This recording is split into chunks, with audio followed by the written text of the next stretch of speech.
നമസ്കാരം, പ്രവാസി മലയാളിയിലേക്ക് സ്വാഗതം. ഇന്നത്തെ പ്രവാസ ലോകത്തെ വാർത്തകൾ ഒറ്റനോട്ടത്തിൽ. ഒമാനിൽ കഴിഞ്ഞ 24 മണിക്കൂറിനുള്ളിൽ 787 പേർക്ക് കൂടി കോവിഡ് വൈറസ് ബാധ സ്ഥിരീകരിച്ചതായി ആരോഗ്യ മന്ത്രാലയം അറിയിച്ചു. ഔദ്യോഗിക കണക്കുകൾ പ്രകാരം രാജ്യത്ത് ഇതുവരെ 2,02,137 പേർക്ക് കോവിഡ് സ്ഥിരീകരിക്കുകയും ഇവരിൽ 1,87,607 പേർക്ക് രോഗം ഭേദമാകുകയും ചെയ്തിട്ടുണ്ട്. കഴിഞ്ഞ ദിവസം 18 പേരാണ് കോവിഡ് കാരണം ഒമാനിൽ മരണപ്പെട്ടത്. ഇതോടെ രാജ്യത്ത് കോവിഡ് കാരണം ജീവൻ നഷ്ടമായവരുടെ എണ്ണം 2,138 ആയി. ഒമാനിലെ വിവിധ ആശുപത്രികളിലായി 732 പേർ ഇപ്പോൾ ചികിത്സയിലുണ്ട്.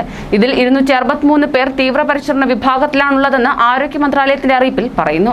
സൗദി അറേബ്യയിൽ 942 കൊറോണ കേസുകളും 13 മരണങ്ങളും 1064 രോഗമുക്തിയും ആരോഗ്യ മന്ത്രാലയം പുതുതായി രേഖപ്പെടുത്തി.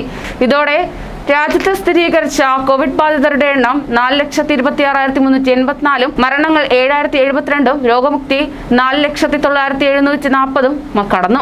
തലസ്ഥാന നഗരിയായ റിയാദ് മേഖലയിലാണ് ഏറ്റവും കൂടുതൽ പുതിയ കേസുകൾ രേഖപ്പെടുത്തിയത്. നിലവിൽ 9,572 രോഗികൾ ചികിത്സയിൽ കഴിയുന്നതിൽ 1,336 എണ്ണം ഗുരുതരാവസ്ഥയിലാണെന്നും മന്ത്രാലയം അറിയിച്ചു.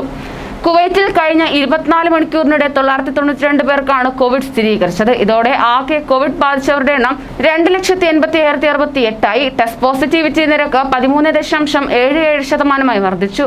വിവിധ ആശുപത്രികളിലായി ചികിത്സയിലായിരുന്ന 10 പേർ മരണമടഞ്ഞതോടെ രാജ്യത്ത് ആകെ മരിച്ചവരുടെ എണ്ണം 1,645 ആയി. രാജ്യത്തെ കോവിഡ് മുക്തി നിരക്ക് 94.59%.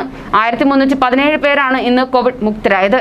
ഇതോടെ രാജ്യത്ത് ആകെ 2,69,633 കോവിഡ് മുക്തരായി. ഖത്തറിൽ കോവിഡ് രോഗികൾ കുറഞ്ഞു വരുന്നതിനാൽ നിയന്ത്രണങ്ങളിൽ കൂടുതൽ ഇളവ് നൽകാൻ തീരുമാനം. 4 ഘട്ടങ്ങളിലായി നിയന്ത്രണങ്ങൾ പൂർണ്ണമായും പിൻവലിക്കുകയാണ് ചെയ്യുക. ഇതിന്റെ ആദ്യഘട്ടം മെയ് 28 മുതലാണ് നിലവിൽ വരിക. 3 ആഴ്ചകൾ നീളുന്ന 4 ഘട്ടങ്ങളായാണ് നിയന്ത്രണങ്ങൾ നീക്കുക. ആദ്യഘട്ടത്തിൽ വാക്സിൻ 2 ഡോസും എടുത്തവർക്ക് കൂടുതൽ ഇളവുകളാണ് നൽകുന്നത്. രണ്ടാം ഘട്ട നിയന്ത്രണങ്ങൾ നീക്കൽ ജൂൺ 18 മുതലും 3-ാം ഘട്ടം ജൂലൈ 9 മുതലും 4-ാം ഘട്ടം ജൂലൈ 30 മുതലുമാണ് നടപ്പിലാക്കി തുടങ്ങുക. അജ്മാനിലെ സ്കൂളുകൾക്ക് 50% കുട്ടികളെ പങ്കെടുപ്പിച്ചുകൊണ്ട് ക്ലാസുകൾ തുടങ്ങാൻ അനുമതി. ഞായറാഴ്ചയാണ് ഇത് സംബന്ധിച്ച അറിയിപ്പ് നൽകിയത്. ജീവനക്കാരിലും 50% പേർ മാത്രമേ സ്കൂളുകളിൽ നേരിട്ടെത്താൻ പാടുള്ളൂ എന്ന് അജ്മാൻ പോലീസ് അറിയിച്ചു. സ്കൂളിലെത്തുന്ന വിദ്യാർത്ഥികളും ജീവനക്കാരും കോവിഡ് സുരക്ഷാ മാർഗനിർദ്ദേശങ്ങൾ കർശനമായി പാലിക്കണം.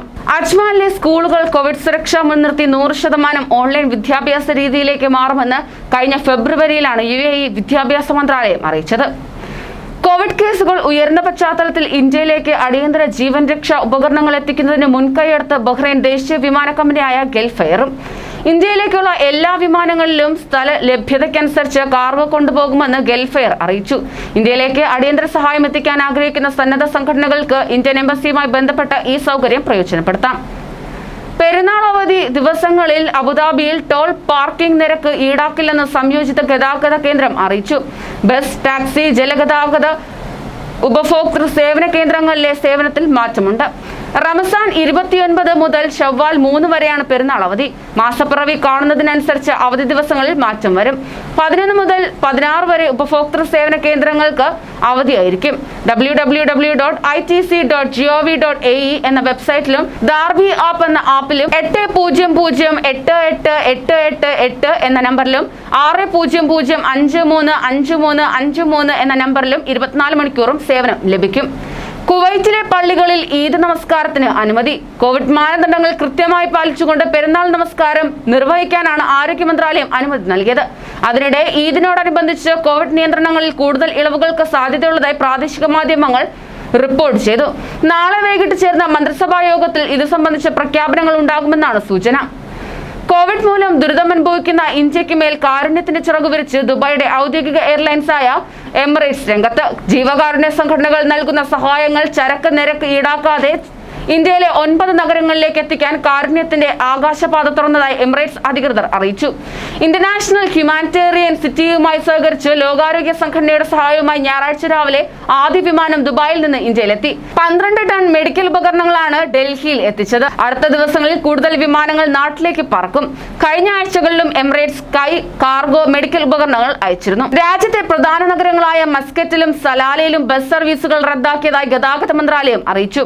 ഞായറാഴ്ച മുതൽ പെരുന്നാൾ കാല ലോക്ക്ഡൌൺ അവസാനിക്കുന്ന മെയ് 15 വരെയാണ് മുവാസലാത്ത് ബസ് ഓട്ടം നിർത്തുന്നത്. നഗരത്തിലെ ബസ്സുകൾക്ക് പുറമെ ഇന്റർസിറ്റി സർവീസുകളായ Muscat, Rustaq, Muscat Sur, Muscat Salalah എന്നിവയും റദ്ദാക്കി. മറ്റ് റൂട്ടുകളിലേക്കുള്ള ബസ് സമയത്തിൽ മാറ്റം വരും. പുതുക്കിയ സമയക്രമം വ്യത്യസ്ത സാമൂഹിക മാധ്യമങ്ങളിലൂടെ മുവാസലാത്ത് പുറത്തുവിടും. വിവരങ്ങൾ അറിയാൻ 24121555 അഥവാ 24121500 എന്നീ നമ്പറുകളിൽ വിളിക്കാമെന്നും അധികൃതർ അറിയിച്ചു. കൂടുതൽ പ്രവാസി വാർത്തകൾക്കായി ഈ ചാനൽ സബ്സ്ക്രൈബ് ചെയ്യൂ.